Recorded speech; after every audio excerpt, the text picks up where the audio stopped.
High guys welcome to my channel Atik star. কি খবৰ আপোনালোকে? আশা কৰোঁ সকলোৱে ভাল। আজি 2 অক্টোবৰ, কিয়নো সমগ্ৰ ভাৰতবাসীৰ বাবে এটা বিশেষ দিন।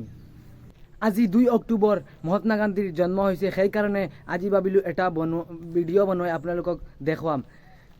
মহাত্মা গান্ধীৰ জন্ম হৈছিল 1869 চনত 2 অক্টোবৰ তাৰিখে গুজৰাটৰ পোৰবন্দৰ নামৰ ঠাইত।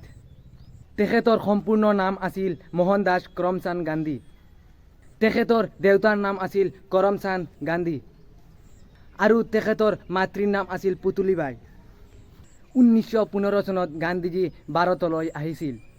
1920 চনত মহাত্মা গান্ধীৰ নেতৃত্বত অসহযোগ আন্দোলন আৰম্ভ হৈছিল আৰু এই আন্দোলনৰ মূল লক্ষ্য আছিল বিলাতী বস্তু বৰ্জন, মাদক দ্ৰব্য বৰ্জন, খাদীৰ প্ৰচলন ইত্যাদি।